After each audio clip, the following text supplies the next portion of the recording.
Hello friends, this is doctor Ankita from health care physiotherapy centre. तो दोस्तों, आज हम बात कर रहे हैं स्ट्रोक के बारे में, हेमीप्लीजिया के बारे में। बहुत ज़्यादा केसेस होने लग गए हैं। कई बार बीपी एकदम शूट अप हो जाता है, पेशेंट को पता भी नहीं चलता है।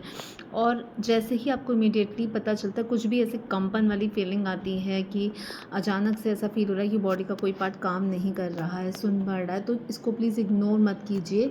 और तुरंत इमरजेंसी है ये, तो इसको तुरंत जो है डॉक्टर के पास लेके जाइए पेशेंट को, और जितना जल्दी हो सके उतना जल्दी लेके जाइए।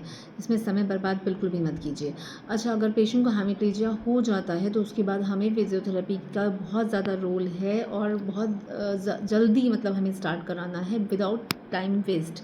बिना समय बर्बाद किए फिजियोथेरेपी जल्द से जल्द पेशेंट की शुरू कराइए। बहुत से लोग आते हैं कि 2-2 साल निकाल के आते हैं फिजियोथेरेपी कराने, तो सर प्लीज़ या मैम प्लीज़, ये इतनी जल्दी में मतलब इतना लेट में अगर हम पेशेंट को लेके आएंगे तो हम नहीं रिकवरी दे पाएंगे उसमें। तो पेशेंट को जल्दी फिजियोथेरेपी चाहिए, उसको पोस्ट रिहैब चाहिए, पोस्ट स्ट्रोक रिहैब।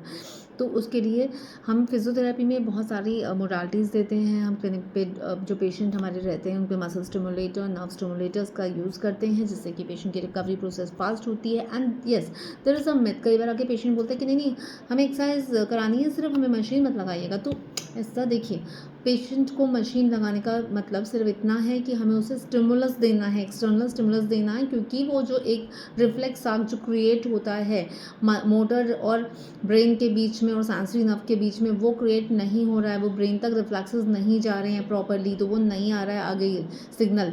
तो हमें वो रिफ्लेक्स आर्क क्रिएट करना है वापस से, हमें को ब्रेन को रीट्रेन करना है, तो दिस कॉल्ड रीट्रेनिंग प्रोग्राम। तो इसलिए वो कहीं ना कहीं इंपॉर्टेंट है, उसका अपना एक ज़रूरी रोल है, ठीक है, क्रूशियल रोल है। और हाँ, yes obviously exercises and manual therapy is the most also important thing, वो भी साथ साथ चाहिए, लेकिन रोल दोनों का है। अगर हम सिर्फ और सिर्फ एक्सरसाइज पे डिपेंड रहते हैं तो प्रोसेस स्लो रहता है हमारा, और हमें रिकवरी जितनी जल्दी हो सके उतनी फास्ट चाहिए, है ना। तो फॉर अ फास्टर रिकवरी आपको मोडालिटीज़ अगर आप साथ में लेके चलते हो, आपको रिकवरी जल्दी मिलती है। और साथ ही साथ एक्सरसाइज का बहुत रोल है, क्योंकि हमें डिफॉर्मिटीज़ नहीं बनने देनी है, हमें कॉन्ट्रैक्चर्स नहीं डेवलप होने देने हैं मसल्स में।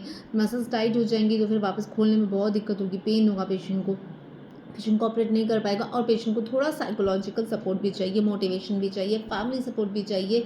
उसको थोड़ा सा एक तो खुश रहना, पॉजिटिव एटीट्यूड, ठीक है, उससे बातचीत करिए, जितना हो सके उसे एनरोल करिए, उसे सोए मत रहने दीजिए पेशेंट को। वो सोए रहेगा, एक्टिविटीज़ नहीं करेगा तो वो और डल हो जाएगा। तो प्लीज़ उसको थोड़ा सा एक्टिव रखना है, उसको एनरोल करना है एक्टिविटीज़ में, कुछ ना कुछ एक्टिविटीज़ में हमें उसे लगाए रखना है। थोड़ी थोड़ी देर में एक्सरसाइजेस करा दीजिए, कुछ ना कुछ। हैंड अफेक्टेड हो रहा है, लेग अफेक्टेड हो रही है वन साइड, तो हाथ की बॉल एक्सरसाइजेस कराइए। अगर वो थोड़ा बॉल पकड़ सकते हैं, थोड़ा ग्रिपिंग आ गई है, तो बॉल एक्सरसाइजेस के लिए पुश करिए। जितना हो सके इनिशिएट करिए कि थोड़ा पैर चलाइए। तो कुछ ना कुछ एंकल टो मूवमेंट्स और समथिंग, कुछ ना कुछ उनको ब्रिजिंग, कमर उठाना, कुछ ना कुछ करवाते रहिए। तो प्लीज़, सबका सपोर्ट मिलता है, फिजियो का सपोर्ट मिलता है, तो पेशेंट पूरी तरीके से रिकवर हो पाता है अच्छे से, और रिकवरी इसमें अच्छी है। बस हमें समय खराब नहीं करना, और जल्दी से जल्दी पेशेंट का फिजियोथेरेपी में एनरोल कराना है, तो वो जल्दी जो है प्रोग्रेस हमें दिखाई देती है रिकवरी की, और पेशेंट जल्दी ही रिकवर हो जाता है पूर्ण रूप से।